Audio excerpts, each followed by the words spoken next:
국산화 비율만 무려 65%에 달하는 KF-21. 이제 대한민국에 남은 건 단 하나, 제트엔진의 완전한 독립입니다. 그리고 그 미래는 결코 멀지 않습니다. 오늘은 시청자분들의 많은 요청으로 대한민국 엔진 독립의 기적 같은 사례들을 하나의 영상에 모았습니다. 마침내 대한민국이 본격적인 제트기용 첨단 엔진 개발을 선언했습니다. 이로써 한국은 그동안 반쪽짜리 국산 전투기 개발국이라는 불명예를 떨쳐버리고 본격적인 세계 군사 강국으로 나아가는 첫 발걸음을 내딛었습니다. 지난 14일에 개최된 2022년 항공우주인 포럼에서 문승욱 산업통상자원 장관이 직접 제트기급 첨단 엔진을 언급했습니다. 산업부 관계자에 따르면 장관이 밝힌 제트기급 첨단 엔진은 추력 10,000파운드 이상의 터보팬 엔진을 말하며 최종적으로 KF-21에 탑재하는 것이 목표라고 전했습니다. 이를 위해 관련 기관이 협력해 본격적인 개발을 위한 사전 검토를 진행 중이라고 하는데요. 전문가들은 만약 이번 선언대로 대한민국이 제트기급 첨단 엔진 개발에 성공한다면 한국은 항공선진국의 반열에 올라서는 역사적인 이정표가 될 것이라고 보고 있습니다. 그만큼 이번 사업 발표의 의미가 엄청나기 때문인데요. 그러나 일각에서는 이에 대해 부정적인 반응을 보이고 있습니다. 지금 KF-21에 들어가는 F414 엔진의 제연소 추력이 22,000파운드이며 이마저도 20년 전에 개발한 엔진인데 반해 한국은 고작 10,000파운드급을 이제 만들어서 언제 KF-21에 탑재하냐는 것입니다. 차라리 성능 좋은 외산 엔진을 사는데 비용을 투자하는 게 더 낫다는 게 이들의 주장인데요. 그런데 이는 방위 산업에 대해 몰라도 한참 모르는 말입니다. 외산을 쓰는 게 더 현명하고 저렴해 보이는 것은 어디까지나 평시를 기준으로 할 때입니다. 전쟁 같은 비상 상황이 발생했을 때 국산이 아니라 외산을 쓰고 있었다면 엄청난 손실을 볼 수밖에 없는 게 사실입니다. 또 우리가 만들지 못하는 것이라면 몰라도 만들 수 있다면 무슨 수를 쓰든 만들어야 하는 것이 국산 무기입니다. 하지만 그렇다고 덮어놓고 무조건 국산화를 하다가는 큰 낭패를 볼 수 있습니다. 옆나라 일본은 국산의 늪이라는 고질적인 불치병에 걸려 수십 년째 치료도 못하고 있습니다. 그래서 국산화는 우리의 현재 기술 수준이 어느 정도인지 정확히 파악하고 진행해야 하는 게 무엇보다 중요합니다. 무기 개발에서 되다 않는 능력으로 너무 큰 꿈을 꾸다가 세금만 날려먹은 사례는 너무 많아서 셀 수 없기 때문입니다. 그렇다면 우리 대한민국이 전투기용 엔진을 성공적으로 개발하려면 앞으로 어떤 행보를 보여야 할까요? 그래서 준비했습니다. 오늘은 대한민국이 국산 전투기 엔진을 개발하는 이유에 대해서 알아보겠습니다.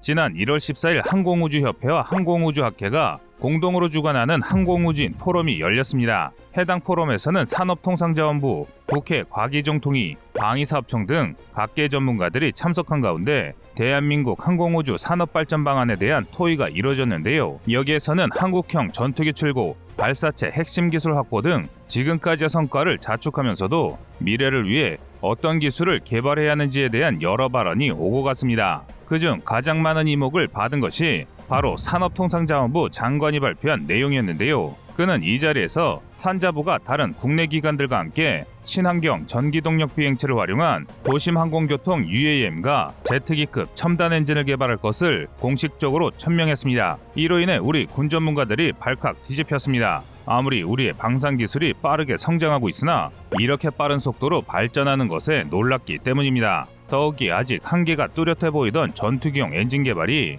미국처럼 본격화될 것이라고는 그 누구도 생각하지 못했는데요. 현재 한국은 제연소 추력 5,500파운드급 저바이패스 터보팬 엔진을 개발 중입니다. 터보팬 엔진은 팬블레이드로 엔진에 유입된 공기 일부를 바로 배출해 추력을 만드는 제트 엔진의 한 부류입니다. 공기를 많이 배출시키면 연비는 높지만 성능이 떨어지는 고바이패스 엔진이 되고 반대로 대부분의 공기를 압축기로 보내면 연비 효율은 떨어져도 높은 성능을 낼 수 있는 저바이패스 엔진이 됩니다. 그래서 높은 기동성과 가속력을 요구하는 전투기용 엔진은 대부분 저바이패스 엔진으로 만들어지는데요. 지금 한국이 개발 중인 5,500파운드급 저바이패스 엔진 정도면 최근 추락한 F5ES인 제너럴 일렉트릭의 J85 터보제트 엔진과 비슷한 성능을 낼 수 있습니다. 다만 이는 코어부를 기준으로 한 것으로 팬블레이드까지 완성된 완성품의 경우 이보다는 훨씬 강력한 11,000파운드까지 추력을 강화할 수 있습니다. 만약 제트 엔진 개발 사업이 순조롭게 진행된다면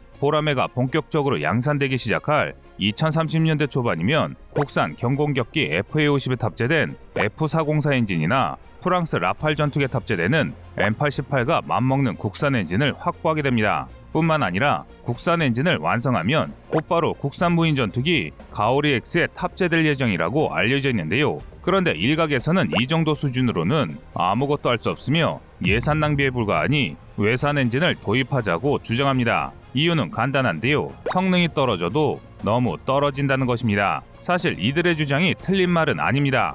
일례로 한국이 목표로 하고 있는 추력 10,000파운드 이상의 터보팬 엔진을 미국은 이미 1980년대 완성했습니다. 1983년 도입되어 FA-18AB 레거시 호넷에 탑재됐던 F404 G402 터보팬 엔진이 그 주인공인데요. 애프터버너를 사용하지 않고도 11,000파운드 추력을 낼 수 있었으며 애프터버너를 사용하면 17,000파운드까지 무난히 낼 수 있었습니다. 워낙 성능이 좋다 보니 개량형 엔진이 FA-50에 탑재되었을 정도입니다. 한마디로 대한민국과 미국의 항공 엔진 격차는 무려 50년에 달한다는 것이죠. 그래서 우리가 막대한 투자를 해 엔진을 만들더라도 그 사이 미국이 더 강한 엔진을 만들어버리면 군용기 엔진으로 쓸 수 없을 테니 차라리 성능 좋고 믿을 만한 미제 엔진을 구입하자는 것입니다. 그런데 이런 주장은 우리가 전투기를 만들지 못했을 때나 맞는 말입니다. 즉 지금 우리의 입장에서는 잘못돼도 한창 잘못된 생각입니다. 우선 항공 엔진 개발을 시도할 수 있는 것만 하더라도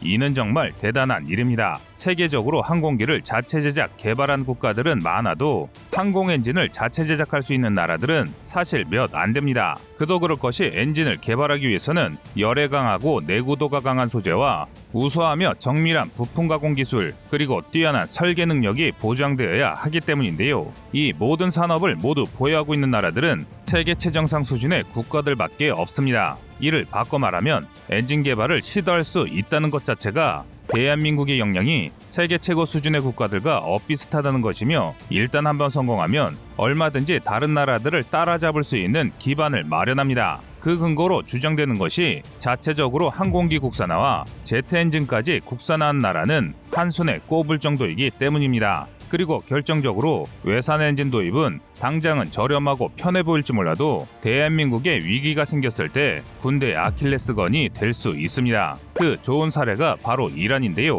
과거부터 중동에서 미국의 중요한 우방이던 이란은 종교혁명으로 반미 세력이 정권을 잡자 미국은 이란에 대한 모든 군사 원조를 중단했습니다. 이에 따라 이란에 판매됐던 미국산 전투기의 가동률이 크게 떨어지면서 이란의 국방력은 곤두박질 쳐졌는데요. 이를 눈여겨보던 이라크가 얼마 지나지 않아 이란을 침공하면서 이란은 두 나라의 무력 분쟁으로 큰 피해를 볼 수밖에 없었습니다. 만약 이란이 부품이라도 생산할 능력이 있었다면 이라크에 무참히 패하는 일은 없었을 것입니다. 우리도 마찬가지입니다. 미국과 대한민국이 혈맹이라고는 하나 미국의 갑작스런 위기로 한국을 지원할 수 없게 되거나 불가항력적인 이유로 항공기 핵심 부품을 공급받지 못하게 되면 우리의 국가안보는 절대 안전하다고 담보할 수 없습니다. 또한 이와 별개로 미국이 제품 가격을 막무가내식으로 올려받는 일은 충분히 일어날 수 있습니다. 따라서 항공엔진 개발은 선택의 문제가 아니라 국가안보를 위한 필수적 선택입니다. 하지만 일각의 주장처럼 무조건 국산화만 밀고 갈 수 없는 것도 분명한 사실입니다.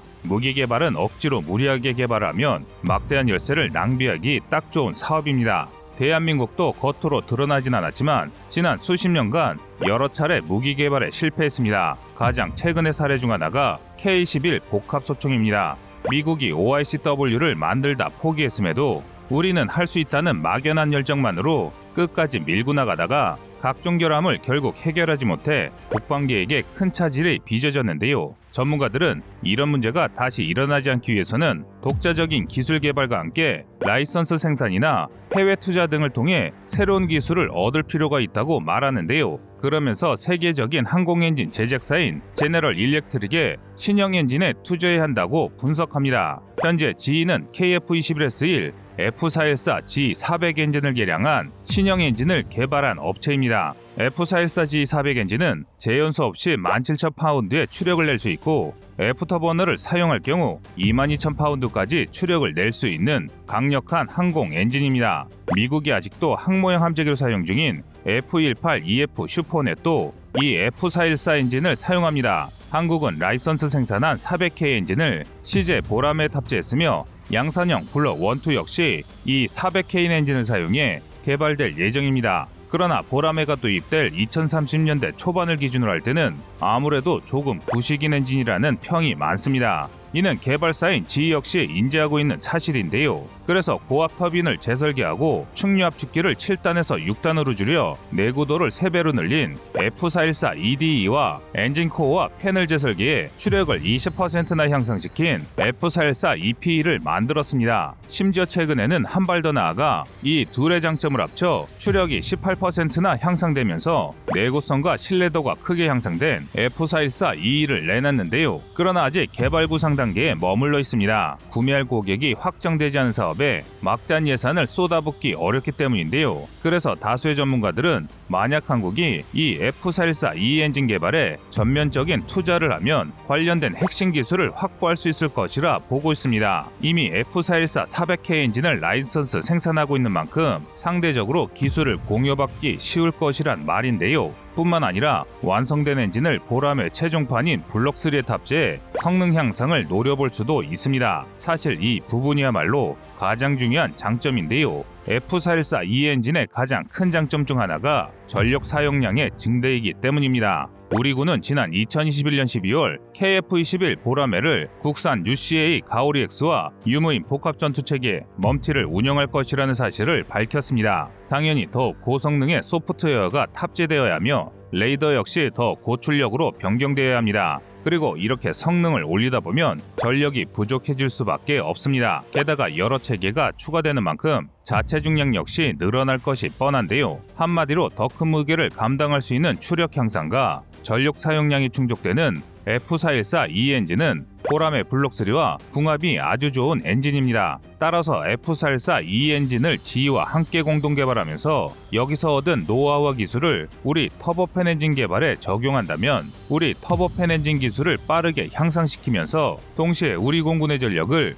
비약적으로 향상시킬 수 있다는 게 전문가들의 의견입니다. 하지만 난간이 아예 없는 것은 아닙니다. KF-X 사업 초창기 미국은 우리에게 제공하기로 했던 4대 핵심 기술 이전을 거부했습니다. 또 F-35 개발에 여러 나라들이 막대한 자금을 투자했음에도 기술 공유에 인색한 태도를 보였습니다. 그러니 우리가 F414E에 막대한 투자를 하더라도 막상 기술을 공유할 때는 태도를 바꿀 수 있는 상황인데요. 그러나 전문가들은 설령 그렇다 할지라도 어떻게든 기술을 확보해 터보팬 엔진 기술을 완성해야 한다고 전합니다. 그 대표적인 사례가 있는데요. 프랑스의 라팔처럼 일단 독자 기술을 확보하면 어떻게든 팔 곳이 생긴다는 것입니다. 프랑스의 라팔 전투기는 처음 개발됐을 때 성능이 부족한 부분이 많아 사려고 하는 나라가 없었습니다. 우리도 라팔 대신 F-15K를 채택했을 정도인데요. 그런데 최근에는 이런 판도가 바뀌면서 여러 나라들이 찾는 베스트셀러가 됐습니다. 엔진부터 레이더까지 모든 체계를 프랑스 자국에서 생산했기에 꾸준한 개선만으로도 새로운 시장을 찾을 수 있었던 것인데요.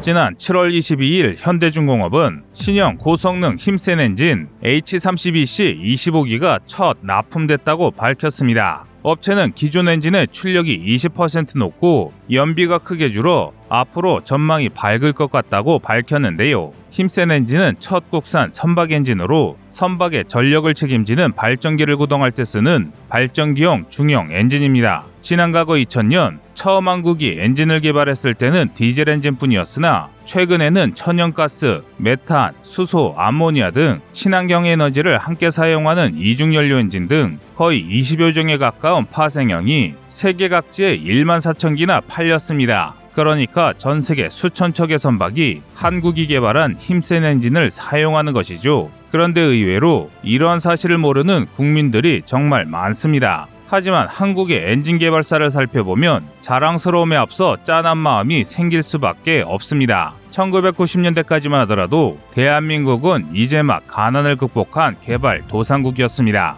나름 산업을 육성했지만 선진국 문턱조차 닿지 못했습니다. 당연히 기술력도 변변찮았는데요. 그래서 당시 우리 조선기업들은 배를 만들 때 선박 엔진을 해외에서 도입해야 했고 이로 인한 외화 손실과 기업 이익 감소가 정말 엄청났습니다. 이 때문에 라이선스 생산으로 비용을 줄이려는 시도를 했는데요. 하지만 막대한 기술력화 간섭에 많은 불편을 겪어야 했습니다. 심지어 엔진 개발사의 불허 때문에 기껏 성사된 계약이 파기되는 사태까지 일어났습니다. 결국 외국 기업들의 갑질에 폭발한 우리 기업들이 국산 엔진을 개발하기 시작했는데요. 이제 막 세계 문제로 급부상하던 환경 이슈와 연료 효율 증대를 위해 여러 분야의 국내 연구진이 힘을 합쳤습니다. 목표는 개발자가 아니라 사용자의 편의에 중점을 둔 고감도 엔진의 개발이었습니다. 이를 위해 점검이 쉽고 간단한 개방적인 구조의 설계, 환경 규제 강화를 염두에 둔 친환경 설계 등을 고려해 엔진을 만들었고,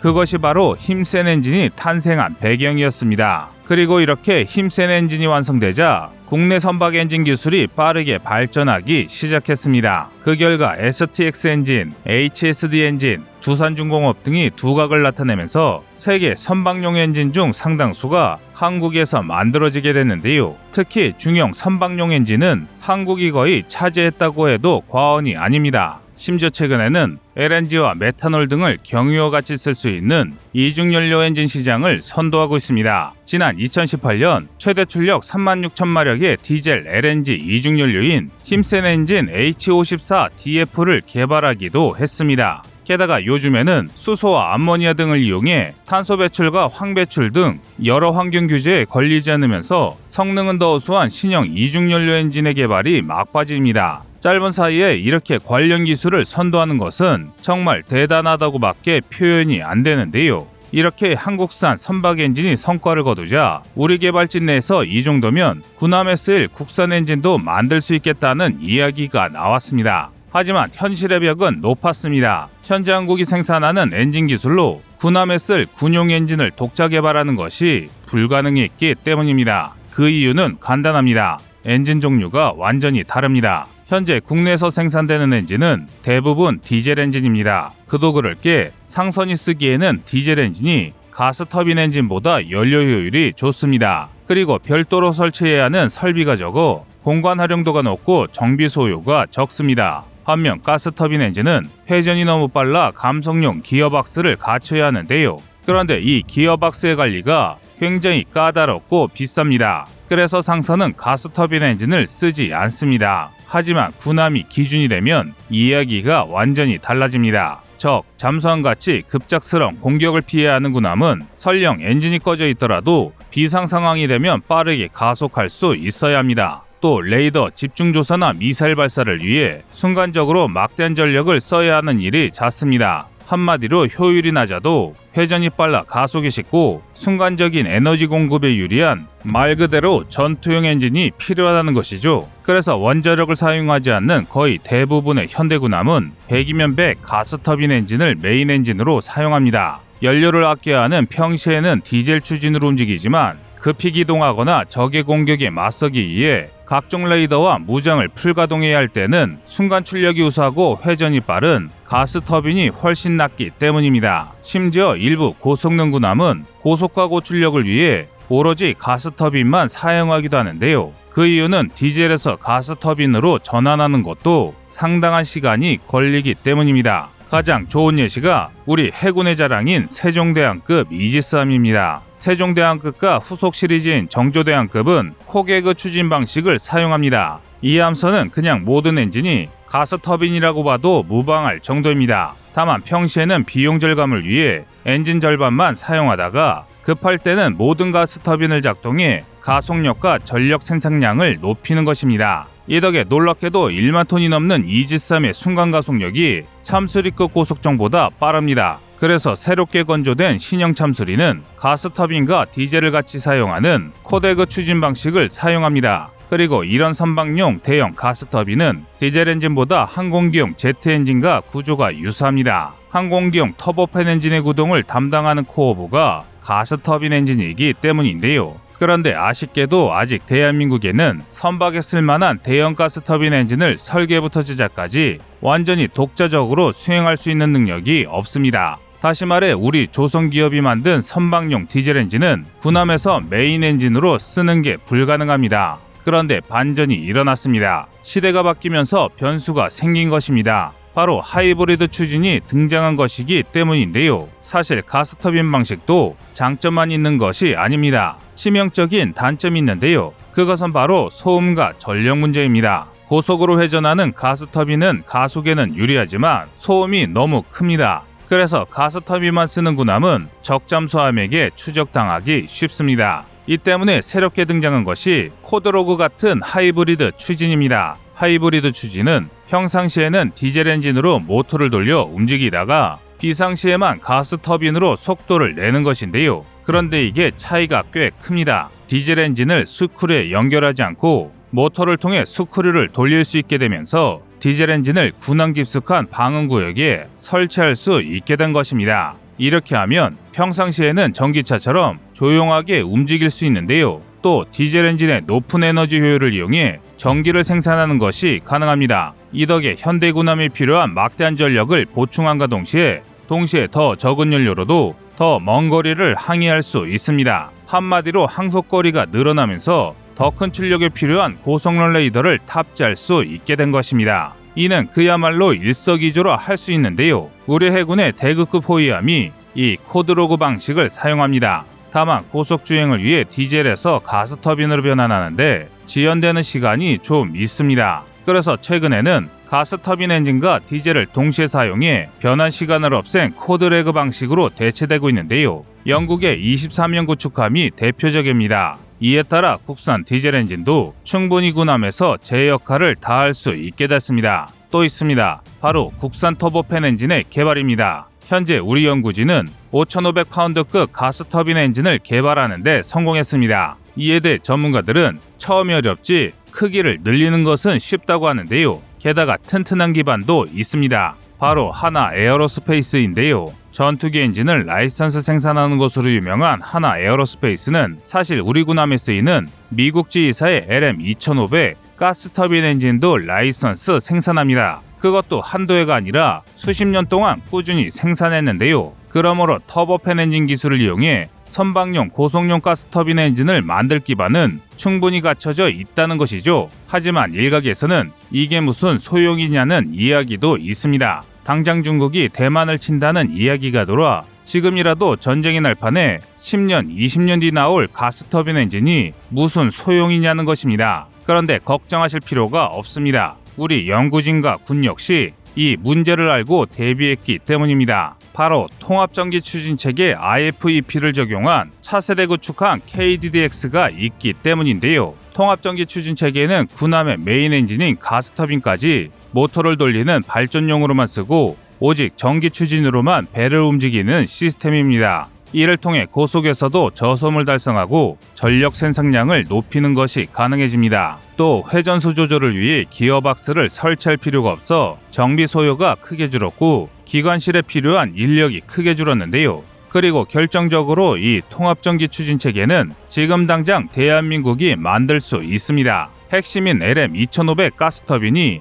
라이선스 생산이라 기술료가 좀 들긴 하지만 국산 디젤 발전기, 국산 전기 모터와 함께 모든 체계를 국내 생산이 가능한데요. 만약 여기에 더해 더 높은 효율과 친환경성을 가진 수소 암모니아 디젤 발전기가 완성된다면 KDDX의 IFEP는 세계 군함의 표준이 될 수도 있습니다. 그리고 KDDX는 내년까지 여러 설계를 마무리 짓고 내후년이 2024년부터 건조가 시작될 예정입니다. 이 정도면 사실상 완성도를 높이고 있을 뿐 언제든 그리고 얼마든 만들 수 있다는 이야기입니다. 우리 대한민국은 고난과 역경을 딛고 한국의 선박 엔진과 미래 군함 추진체계를 독자적으로 개발하고 있습니다.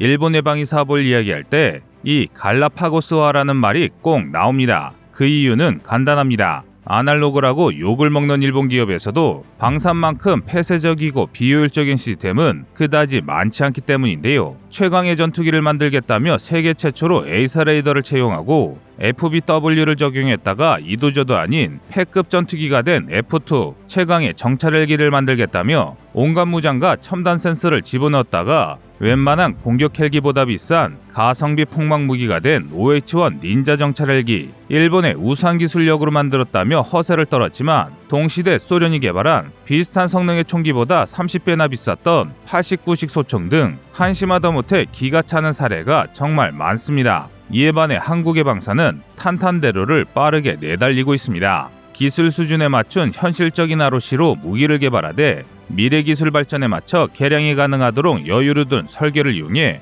효율적으로 무기를 개발하고 있는데요. 이 덕에 무기를 수출할 때도 그냥 무기를 한번 팔고 마는 것이 아니라 후속 지원 사업, 개량 사업, 부품 판매 등 다양한 분야에서 수익을 극대화하는 데 성공했습니다. 그런데 이렇게 기세를 올리는 한국방산도 아직 버거워하는 분야가 있습니다. 바로 국방 우주산업입니다. 최근 우주산업의 시장성이 날이 갈수록 향상 중입니다. 이에 따라 스페이스X의 딜을 이어 블루오리진, ULA, 버진갤럭틱 등의 여러 기업들이 우주 개발을 주도하고 있는데요. 심지어 국내에서도 이너스페이스라는 기업이 12월 중순에 대한민국 최초의 민간 로켓 발사를 시도할 준비를 마쳤습니다. 그리고 이처럼 우주 개발의 영향력이 크게 늘어나자 우주에 있는 시설을 안전하게 지키고 다른 국가보다 먼저 우주 이권을 확보하기 위한 우주군의 중요성이 부각됐습니다. 미국, 러시아, 중국 등 전통적인 우주 강국들은 앞다퉈 우주 전력을 통제할 조직을 편성했고 독일, 일본, 영국, 프랑스 등도 우주 전력 강화에 매진했습니다. 특히 이 중에서도 일본의 우주 산업 역량이 탁월합니다. 1960년대부터 미국의 착달러부터 우주 기술을 전수받은 덕택에 상당한 로켓 기술력을 가졌으며 각종 위성과 설비를 만드는 능력이 굉장히 뛰어난데요. 그 결정체가 2003년 발사된 하야부사 위성입니다. 하야부사는 소행성 탐사를 위해 일본이 독자 기술로 제작한 위성인데요. 그런데 이 위성에는 정말 굉장한 기능이 탑재됐습니다. 그것은 바로 이온 엔진입니다. 이 이온 엔진의 가장 큰 장점은 무한 가속과 엄청난 연비입니다. 물리적인 연소와 폭발을 이용하는 일반적인 화학연료와 다른 방식으로 입자화된 양이온화를 이용해서 고작 수십 킬로그램의 연료로 수십억 킬로미터를 비행할 수 있습니다. 너무 어마어마한 수치라 잘 믿기지 않으실 텐데요. 그런데 사실입니다. 일례로 일본 하야부사 로켓은 72kg의 제논가스를 사용해 무려 60억 킬로미터를 왕복 비행하는 데 성공했습니다. 지구에서 출발한 지 3년 만에 목표로 했던 소행성 이토카와에 착륙해 시료를 채굴한 뒤 2010년 지구로 귀환했습니다. 이런 기술력은 감탄밖에 안 나오는 성능인데요. 이온 엔진은 플라즈마를 이용해 원자에서 전자를 떼어내고 그 과정에서 발생한 양이온으로 추진하는 엔진입니다. 주로 제논가스를 연료로 사용하는데요. 더 쉽게 설명해드리면 원자는 원자핵과 그 유명한 전자로 구성됩니다. 그리고 이때 전자는 마이너스, 그러니까 음전하이고 원자핵은 플러스, 즉 양전하입니다. 우리가 일상에서 많이 쓰이는 건전지와 비교하면 여기에 있는 플러스 마이너스가 바로 이런 것인데요. 그래서 원자는 일반적으로 정기적 중성을 띱니다. 플러스와 마이너스가 균형을 이루고 있기 때문인데요. 그런데 이 원자에서 고열이나 정기적 충격을 주어서 전자를 떨어뜨릴 수 있습니다. 그리고 이렇게 전자가 빠진 원자핵은 전기적으로 플러스가 됩니다. 이를 양이온이라고 부르는데요. 이렇게 양이온이 된 입자들은 서로 밀어내는 특성을 가지게 됩니다. 자석이 서로 밀어내는 것과 같은 원리인데요. 그런데 이온 엔진의 엔진룸은 한쪽만 열린 폐쇄된 공간입니다. 그래서 밀어내는데 한계가 있으니 열린 공간으로 양이온이 튕겨나갑니다. 이때 튕겨나간 양이온들의 진행 방향을 전자로 살짝 제어해주면 일정한 방향으로 나아가는 엔진이 완성됩니다. 이게 바로 이온 엔진의 원리인데요. 의외로 성능에 비해 복잡하지 않습니다. 그래서 현재 한국에서도 이온 엔진을 개발하기 위한 움직임이 진행되고 있습니다. 국방기술진흥연구소가 발표한 2022-2036 국방기술 기획서를 통해 진척이 일부 공개됐는데요. 핵심 국방과제로 이온 추진 기술의 연구가 한창 진행 중입니다. 이미 기술 실증도 어느 정도 진행됐는데 이쯤 되면 한 가지 의문이 드실 것입니다. 실제로 엔진이 등장했음에도 불구하고 지구에서 이온 엔진을 썼다는 이야기를 들어본 적이 없기 때문입니다. 이렇게 좋은 엔진을 가진 일본이 왜 이온 엔진을 군용으로 쓰지 않는 것인지 궁금해하실 텐데요. 사실 이온 엔진에는 치명적인 약점이 있습니다. 바로 출력과 가속인데요. 앞서 말씀드렸듯이 이온 엔진은 연비가 굉장히 우수합니다. 또 무한 가속이 가능해 초속 10km가 넘는 엄청난 속도까지 가속이 가능합니다. 심지어 연소나 폭발이 없어 내구도가 굉장히 우수해 수만 시간을 연속으로 작동시켜도 작동에는 아무런 문제가 없습니다. 하지만 문제가 이온 엔진은 출력이 굉장히 낮습니다. 이게 어느 정도냐면 공기 저항을 버티며 속도를 낼 수 없을 정도인데요. 한마디로 공기가 있으면 작동이 어렵다는 것입니다. 이 때문에 가속력도 절망적인데요. 공기가 없는 우주에서는 느린 가속이라도 연비가 좋고 엔진이 튼튼해 무한 가속이 가능하지만 지구에서는 거북이보다 느린 게 바로 이온 엔진입니다. 이렇게만 보면 이온 엔진이 대단한 기술인 것은 맞아도 한국의 안보에는 그다지 위협이 될 것 같지 않은데요. 그런데 아닙니다. 일본의 이온 엔진으로 인해 한국이 심각한 안보 위협에 노출됐습니다. 바로 이온 엔진을 이용한 정찰 위성 때문인데요. 현재 일본은 2014년 하야부사2를 발사하고 각종 정찰 위성에 이온 엔진을 탑재하는 등 이온 엔진 고도화를 진행 중입니다. 이 중 정찰 위성에 이온 엔진을 탑재하는 게 군사적으로 한국에 굉장한 위협이 되고 있습니다. 원래 군사 위성의 수명은 그리 길지 않습니다. 그 이유는 자세 제어 때문인데요. 자세 제어를 위해서는 지속적으로 연료를 사용해야 합니다. 정밀한 촬영을 위해 지상 250에서 500km 정도의 저기도에 머물면서 자주 방향을 전환하다 보니 방향 전환과 자세 제어를 위한 연료 소모가 크고 이 때문에 연료가 금방 떨어져 사용 불능이 되기 때문입니다. 그런데 이온 엔진을 사용한 정찰 위성은 기존 위성에 비해 연료가 압도적으로 우수해 훨씬 자주 그리고 오래 작전을 수행할 수 있습니다. 한마디로 훨씬 적은 위성으로도 적국을 상세히 감시할 수 있다는 것인데요. 이 말 뜻은 일본이 우리 군의 움직임을 제 손금 보듯 볼 수 있게 된다는 말입니다. 그렇다면 이를 막을 방법이 없는 것일까요? 방법이 있기는 합니다. 바로 우리도 마찬가지로 이온 엔진을 이용한 전자전 위성으로 상대 위성을 마비시키는 것인데요. 그런데 이를 위해서는 이온 엔진이 반드시 있어야 합니다. 하지만 놀랍게도 한국의 이온 엔진은 이미 완성 단계에 있습니다. 2024년까지 5기의 중대형 군사위성을 올리는 425 사업의 보조용으로 사용할 100kg급 초소형 위성이 이온 엔진을 사용할 계획인데요. 그 수가 무려 30기가 넘습니다. 그러니까 길어야 2-3년이면 이온 엔진을 단 한국의 인공위성이 우리 하늘에 도배된다는 것입니다.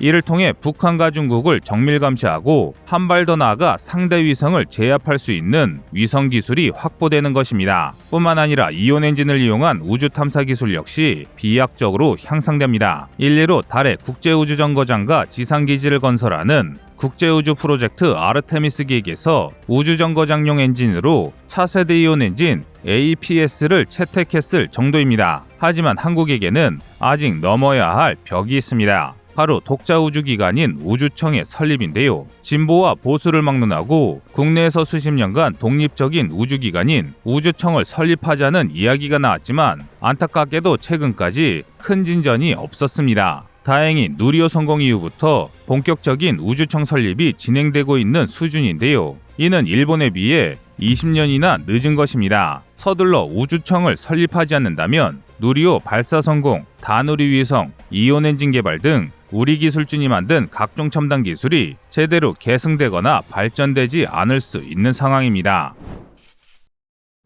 요새 K2 전차가 갑자기 날개 돋친 듯이 팔리고 있습니다. 세계 각국에서 K2 전차를 팔아달라고 러브콜을 보내고 있는데요. 그런데 너무 놀라운 소식이다 보니 아직 우리 국민들은 어안이 벙벙하다는 반응이 많습니다. 우리 전차가 뭐가 얼마나 좋길래 독일을 바로 옆에 둔 폴란드나 미제 M1 전차를 1000대나 가진 이집트가 K2 전차를 사냐는 것이죠. 심지어 이는 군대에 관심이 많던 이들도 마찬가지입니다. 오히려 군사 분야에 관심이 없던 이들보다 더 깜짝 놀랐는데요. 밀리터리 매니아들에게 K2 표는 방산비리 논란덩어리 그 자체였기 때문입니다. 물론 처음부터 그랬던 것은 아닙니다. K2 전차가 최초로 공개됐을 당시만 하더라도 국내의 반응은 굉장히 뜨거웠습니다. 세계 최대 전차 생산국 러시아로부터 전수한 첨단 능동방어 체계, 우리 힘으로 개발한 복합장갑 KSAP 개량형, 유기압식 현수장치 IS를 이용한 포각 조정, 첨단 센서와 네트워크 장비 등 당대 최고의 전차를 하기에 부족함이 없었기 때문입니다. 하지만 이 환호는 얼마 지나지 않아 비난과 조롱으로 바뀌었습니다.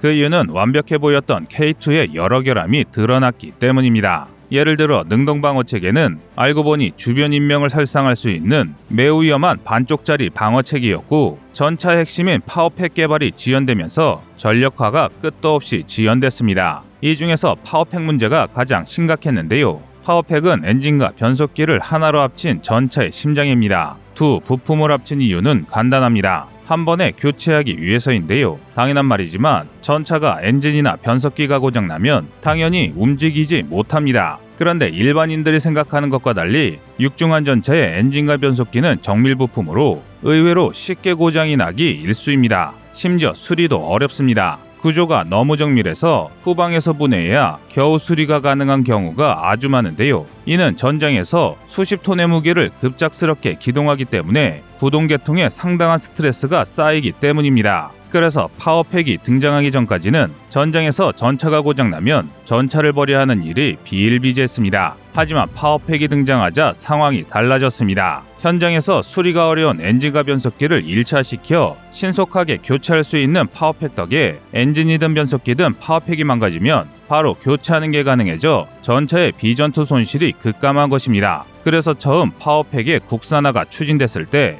우리 국민들의 기대가 엄청났습니다. 한국이 드디어 전차를 완전히 국산화할 정도로 발전했다는 자부심에 많은 이들이 흑표 파워팩 개발을 환영했습니다. 그러나 파워팩을 만드는 것은 상당히 어려운 일이었습니다. 파워팩을 만들기 위해서는 전차에 들어갈 만큼 작고 강한 데다 튼튼하기까지 한 엔진과 변속기를 제조할 능력이 필요한데요. 그런데 이런 기술을 가진 나라가 아주 적습니다. 독일과 미국을 제외하면 러시아, 일본 등 엔진 개발에 막대한 예산을 쏟아붓는 강대국조차 완벽히 성공하지 못했을 정도인데요. 그래서 한국은 우리 기술로 파워팩을 만드는 것은 무리라는 전문가들의 의견을 받아들여 신뢰성을 인정받은 MTU사의 MTU-883 엔진과 랭크사의 변속기를 채용할 계획이었습니다. 그런데 계속된 성공에 고무된 일부 국방 관계자들이 파워팩 국산화를 주장했습니다. 지금 개발하지 않는다면 격차를 메울 수 없을 것이라는 게 이들의 입장이었는데요. 이에 대응해 국산화 반대론자들은 아직 우리 기술이 성숙하지 않았으니 차근차근 단계를 밟아야 한다고 주장했습니다. 그 근거로 일본을 예시로 들었는데요. 일본은 우리보다 훨씬 먼저 파워팩 국산화를 추진했습니다. 일본은 무려 1990년대에 K2 전차가 사용하는 MTU-883 엔진과 동일한 1500마력 출력을 낼 수 있는 미쓰비시 10ZG-32WT 엔진과 MT-1500 6단 변속기로 구성된 90식 전차를 개발했습니다. 1989년 최종 테스트를 마무리 지은 후 1990년 30대가 양산됐는데요. 이에 반해 한국의 수주는 처참했습니다. 1991년 대한민국에서는 대우자동차가 일본 스즈키에서 들여온 F8C 엔진으로 T-Co를 출시했습니다. F8C의 최고 출력은 41마력이었습니다.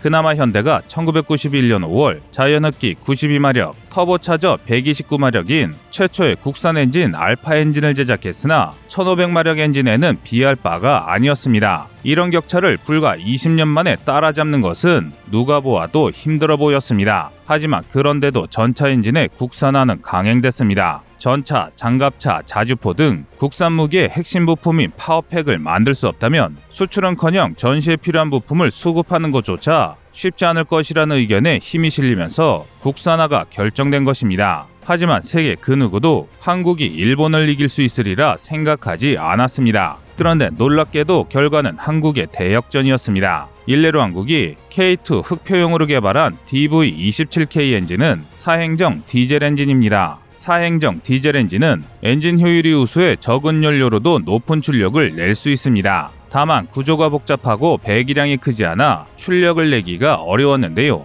한마디로 일단 만들면 성능은 좋지만 고출력으로 제작하는 게 아주 어렵다는 것입니다. 반면 일본의 90식 전체 1500마력 엔진은 이행정 디젤 엔진입니다. 이 엔진은 구조가 단순해 출력을 올리기 쉽고 구조가 단순한 만큼 엔진 무게가 가벼워 개발이 쉽습니다. 하지만 효율이 높지 않고 연료 소모가 아주 큽니다. 이 때문에 90식 전체 연비는 무려 킬로미터당 3리터입니다. 그러니까 1리터로 330m 정도를 갈 수 있다는 것인데요. 이에 비해 한국의 DV27K 엔진은 사행정 구조 덕에 1리터로 훨씬 많은 거리를 이동할 수 있습니다. 또 사행정 구조에 대해 연비에 좋은 롱스트로크 방식을 채택했습니다. 그런데 문제가 있습니다. 이는 어디까지나 일본과의 비교라는 것입니다. 일본 역시 전차 개발에는 후발주자이며 우리 엔진의 경쟁 상대가 K2 1차 양상분에 들어간 독일제 전차라는 것을 고려하면 아직 국산 엔진은 갈 길이 멀었습니다. 이는 개발사만 봐도 알 수 있는데요. 2005년 4월 파워팩 국산화가 결정됐고 본격적인 개발이 추진됐습니다. 하지만 막상 개발이 시작되자 문제가 생겼습니다. 냉각팬 속도 제어, 가속 등에서 기준치에 미달하는 일이 발생했으며 이를 개선하기 위해 여러 차례 개량이 이루어졌으나 번번이 실패했습니다. 이 때문에 K2 전차의 양산 수량이 크게 줄었는데요. 심지어 같은 해 엔진 제작사인 두산이 K2 개발 자금을 횡령했다는 소식이 전해졌습니다. 그런데 여기서 우리 국민들을 더욱 경악하게 만든 건 당시 개발 당사자는 어차피 실패할 사업이라고 생각하고 전차 개발 자금을 빼돌려 중장비용 엔진을 개발했다는 것입니다. 이 소식에 온 대한민국이 발칵 뒤집혔습니다. 그런데 사건 사고는 이게 끝이 아니었습니다. 2012년 평가시험에는 엔진 실린더가 깨졌고 가속에서도 문제가 발생했습니다. 결국 국내에서 K2 엔진은 방산비리 엔진 결함품이라는 이미지가 굳어졌습니다. 심지어 K2 양산론자들조차 독일산 엔진 사용을 주장했습니다. 아무리 따져봐도 독일산 엔진이 나아 보였기 때문입니다. 하지만 그런데도 우리 연구진은 포기하지 않았습니다. 이런 상황은 과거에도 비슷한 경험이 있었기 때문인데요. 과거 1980년대 두산 인프라의 전신이던 대우중공업은 대형차용 280마력 엔진인 D2848M을 독일 멘사로부터 사들여 제작했습니다. 주로 버스에 쓰였지만 동시에 대한민국 첫 국산 장갑차 K200에도 탑재됐습니다. 그런데 성능이 너무 엉망이었습니다. 국산 장갑차를 탄 장병들의 혹평도 이어졌는데요. 그러나 개발진은 이런 혹평에 도굴하지 않고 개발 의지를 꺾지 않았습니다. 그 결과 마침내 개량형인 350마력 D2848T 엔진을 개발하는 데 성공해 이를 K200 장갑차의 개량형인 K200A1에 실었습니다. 이는 정말 엄청난 진보였습니다. 여기서 한국은 멈추지 않고 더 나아가 2848T 엔진을 다시 한번 개량해 K21 보병 전투차가 쓸 750마력 D2840LXE 엔진을 만든 것입니다. 그래서 개발진은 DV27K 엔진 역시 언젠가 독일제 엔진을 뛰어넘을 수 있다는 확신을 가지고 개발을 이어갔습니다. 하지만 기본적인 기술 격차가 너무 심해 실제로 한국이 독일을 따라잡을 수 없으리라는 평이 많았습니다. 그런데 반전이 일어났습니다. 명품이라던 독일산 엔진에서 결함이 우수수 터진 것인데요. 대표적으로는 내리막길에서 제동이 되지 않는 결함, 1단기어에서 변속이 불가능한 결함, 냉각팬 오작동으로 인한 주행 도중 엔진 정지, 용접 미흡으로 인한 누유 등 명품 독일 엔진이 아니라 중국산 짝퉁 엔진 같은 결함이 속출했습니다.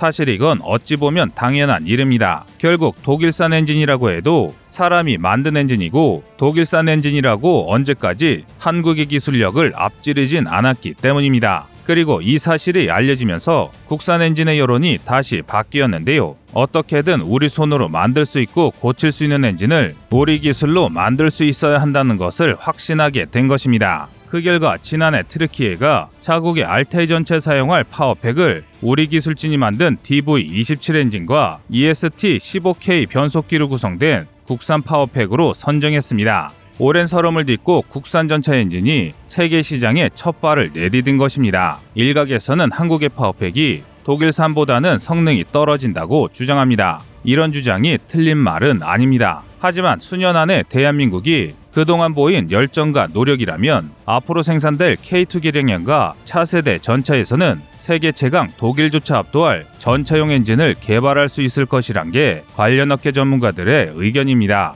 현재 대한민국이 모든 나라를 압도하는 기술력을 갖고 있지는 않지만 불과 10년 전에는 그들을 따라갈 수 있으리란 생각조차 못했습니다. 하지만 지금의 대한민국은 어떻게 바뀌었나요? 그들보다 약간 뒤처졌을 뿐 그들을 영원히 따라잡지 못할 거란 생각은 지금은 하지 않게 됐습니다. 그만큼 현재 대한민국은 발전했습니다.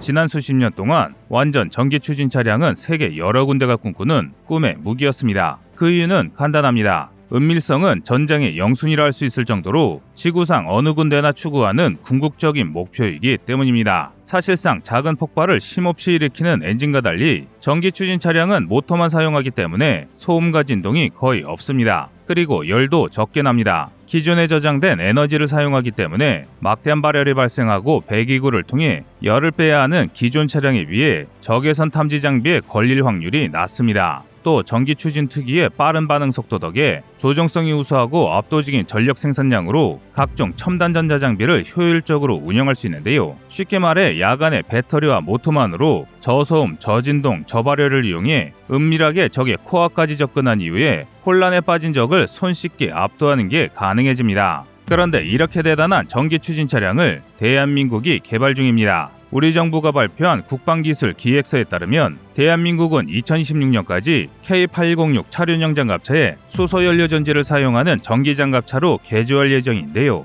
이후 2030년이 되기 전까지 600kW 출력의 군용연료전지를 개발해 이를 현재 기아가 개발 및 생산 중인 중형전술 차량과 미래에 개발될 고기동 고병전술 차량 HIFV에 적용할 계획입니다. 이 사업을 통해 그동안 개념계획만 잡혀있던 K3 차세대 전차 도입이 앞당겨지게 됐는데요. 현재 한국은 2025년까지 무게 25톤의 차량 장갑에 쓸 전기기계식 변속기를 개발하고 2023년까지 초공량 고체 수소 저장 기술과 500W/kg의 에너지 밀도를 가진 황화물계 전고체 전지 개발을 마무리할 예정인데요. 한마디로 수년 내 대형군용 차량이 사용할 전기 추진 체계가 완성된다는 것입니다. 그런데 여기서 끝이 아닙니다. 다음 단계도 구상되어 있습니다. 현재 군은 궤도형 차량에 사용할 하이브리드 추진 시스템을 2026년부터 2030년까지 개발할 구상을 이미 끝마쳐두었습니다. 500kW를 구동기에 사용하고 200kW 외부 전력 공급, 바꿔 말해 탑재 장비에 쓸 수 있는 700kW 이상의 궤도형 추진 체계를 만들 계획인데요. 만약 2단계까지 개발이 순조롭게 이루어진다면 2030년대 초반부터 1000kW, 그러니까 무려 1MW의 추력을 낼 수 있는 초고성능 연료전지 개발을 추진할 것입니다. 2022년 현재 드론을 격추하는데 첨단 레이저의 성능이 50에서 100kW 수준이라는 것을 생각하면 이는 정말 어마어마한 성능인데요. 경악스럽게도 우리 군은 이 엄청난 연료전지를 50톤 이상의 유무인 복합전차, 다시 말해 K2 흑표대를 이을 차세대 전차 K3에 적용할 생각입니다. 1MW급 출력이라면 국군이 개발한 차세대 전차포인 140mm 전열화학포와 레이저 APS를 동시에 운영할 수 있는데요. 그런데 지금 이 시스템을 한국이 개발하고 있는 것입니다. 이 정도 스펙이면 최근 독일에 내놓은 KF-51 판터 전차를 손쉽게 압살할 수 있습니다. 한마디로 한국이 개발하는 차세대 전차가 탱크계의 F-22 랩터가 되는 것이죠. 하지만 이렇게 엄청난 무기를 만드는 것이 그리 간단한 일은 아닙니다. 세계 최강이라는 미국조차 실패한 것이 전기로 추진하는 군용 차량이기 때문입니다. 지난 2003년 미국은 디젤 하이브리드 추진 전기장갑차의 개발을 시도했습니다. 그것은 미래전투체계 FCS의 핵심 MGV 사업입니다. MGV는 디젤 엔진으로 발전기를 돌리고 발전기가 전기를 생산한 뒤 생산된 전력으로 모터를 돌리는 직렬식 하이브리드 체계를 적용한 차량이었습니다. 디젤 추진보다 연비 효율이 2에서 40% 우수하고 변속기 등 여러 부가 설비 대신 배터리나 무장 등 추가 장비를 탑재할 수 있도록 개발됐는데요. 이에 더해 모듈형 설계를 적용해서 하나의 장갑차 자체를 이용해 IFV, 자주포, 전차를 대체하고 심지어 G, 정찰, 의무, 군안 등 각종 파생형으로 사용이 가능했습니다. 하지만 MGV의 개발은 처참히 실패했습니다. 우선 구동체계가 실패했습니다. 엔진, 발전기, 모터라는 복잡한 구조 때문에 구동체계의 단가가 상승했고 신뢰성과 정비성도 크게 떨어졌습니다. 게다가 장갑이 너무 약했습니다. MGV 기반 전차나 장갑차는 항공 수송이 가능하도록 티타늄 합금 장갑을 사용해 무게를 줄였습니다. 그런데 무게를 줄이다 보니 티타늄을 사용했음에도 방어력이 심각하게 부족했습니다. 결국 MGV를 생산할 돈으로 M1 전차를 개량하는 것이 낫다는 결론과 함께 2009년 사업이 전면 중단되고 말았는데요. 이처럼 전기 추진 차량을 개발하는 것은 상당히 어렵습니다. 특히 한국이 몰두 중인 수소연료전지 기반 전기 차량은 우수한 성능만큼이나 극복해야 할 단점이 많습니다. 바로 수소연료전지의 특성 때문인데요. 수소연료전지는 리튬이온이나 니켈 전지 같은 2차 전지를 뛰어넘는 3차 세대 전지인 연료전지입니다. 연료전지는 연료가 되는 분자를 산소와 반응시켜 전기에너지를 만드는 전지의 총칭인데요. 수소연료전지는 수소를 백금 등의 촉매와 접촉시켜 전자를 떼어내 발전기를 구동합니다. 이후 사용한 전자를 산소와 결합시켜 산소이온을 만들고 이 산소이온을 전자가 떼인 수소이온과 결합시켜 물로 만드는데요. 이런 특성 덕에 탄소 배출 없이 전기를 생산할 수 있고 충전 속도가 빠릅니다. 심지어 수소연료전지의 경우 흔히 사용하는 리튬이온 전지보다 에너지 밀도가 10배나 높아서 적은 부피로도 막대한 에너지를 저장할 수 있습니다. 하지만 치명적인 문제가 있습니다. 구조적으로 너무 위험합니다. 태생적으로 수소는 폭발성이 매우 높은데 에너지 밀도를 높이기 위해 액화하거나 압력을 가할수록 폭발력이 거세지는 데다 압력을 높일수록 금속의 침투에 금속을 무르게 하는 취화 현상을 일으킵니다. 간단히 말해 제대로 쓰려면 압축해야 하는데 압축하면 자그마한 충격에도 폭발할 수 있는 수소 폭탄이 된다는 것이죠. 문제는 또 있습니다. 어떻게든 수소를 저장하는 데 성공했더라도 운반과 충전이 문제가 됩니다. 움직이는 폭탄인 수소를 안전하게 운반한 뒤 압축된 수소를 안전하게 옮겨 넣을 저장소가 없다면 수소의 효율이 아무리 좋다 하더라도 쓸 방법이 없습니다. 이래서야 겉보기만 그럴싸한 계륵이 아닌가 싶은데요. 그런데 이 문제를 해결하기 위해 현재 한국의 민가군이 함께 움직이고 있습니다. 뿐만 아니라 전 세계적으로도 수소를 차세대 에너지원으로 사용하라는 나라는 대한민국뿐이 아니기 때문에 관련 기술은 한 해가 다르게 발전되고 있는 상황인데요. 미국, 일본, 이와 같이 여러 국가 또는 국가연합에서 수소에너지 개발에 박차를 가하고 있습니다. 실례로 일본의 경우는 아베 총리 시절부터 수소 사회를 만들겠다며 관련 분야에 막대한 투자를 했습니다. 그 결과 지난 5월 일본 보일러 회사에서 세계 최초 가정용 수소 보일러를 개발하는 데 성공했습니다. 2019년부터 개발된 이 보일러는 올해 11월부터 호주에서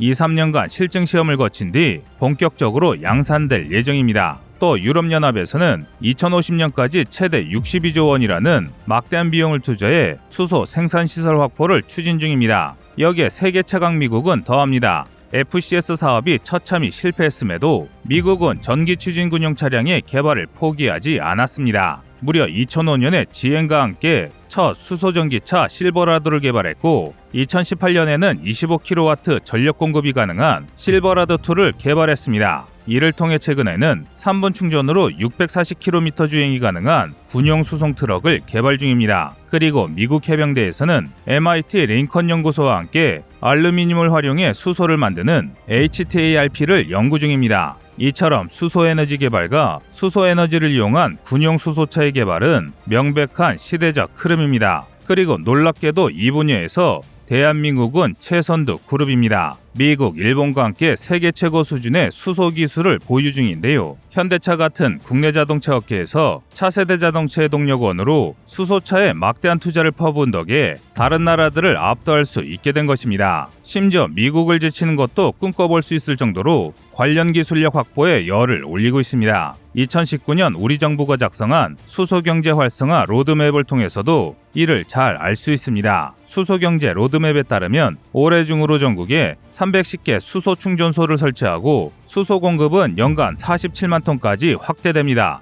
여기에 더해 메탄올 등 가격이 저렴한 연료계질 방식을 적극 채용해 수소 가격을 킬로그램당 6,000원 수준까지 낮출 계획인데요. 최종적으로는 2040년대까지 연간 526만 톤의 수소를 생산하고 수소의 가격을 킬로그램당 3,000원까지 낮춰 완전한 수소 경제를 구현할 계획입니다. 그런데 이게 끝이 아닙니다. 수소 연료전지의 효율을 극대화하기 위해 기존에 사용하던 2차 전지 역시 업그레이드 중입니다. 자세하게는 기존에 사용하던 리튬이온 전지의 수배 성능을 상회하면서 충격에 대한 안전성이 높은 전고체 전지를 수년 내 완성할 것입니다. 이 전고체 전지가 완성되면 수소가 충전되어 있을 때는 효율이 높은 수소 연료 전지를 사용하다가 수소가 떨어지면 배터리를 이용할 수 있습니다. 또 순간적으로 수소 연료 전지로도 감당하기 어려울 정도로 높은 고전력이 필요할 때 배터리의 도움을 받을 수도 있는데요. 이를 통해 전열화학포나 레일건 같은 무기를 전차가 사용하는 것이 가능해지는 것입니다. 현재 대한민국이 추진하는 사업들이 지금의 계획대로 성공한다면 우리 대한민국은 세계 최초, 세계 최고, 세계 최강의 차세대 완전전기 추진전차인 K3를 현실로 보게 될 것입니다. 여러분의 생각은 어떠신가요? 이상 꺼리투브였습니다. 안녕하세요, 꺼리투브입니다. 그동안 보내주신 사랑과 응원으로 1편 출간에 이어 이번에 꺼리투브의 새로운 신작 세상에 밝혀지지 않은 현대무기 비하를 출간했습니다. 내용이 어려워 쉽게 다가서지 못했던 군사무기 이야기를 남녀노소 누구나 편하게 이해할 수 있도록 모아봤는데요. 그 누구도 알 수 없던 현대무기 비하의 숨겨진 이야기를 이제 온라인 서점이나 가까운 서점에서 만나볼 수 있습니다. 또 전문적인 군사무기 이야기를 알고 싶다면 꺼리투브 1편인 대한민국 육해공 군사무기도 준비되어 있습니다.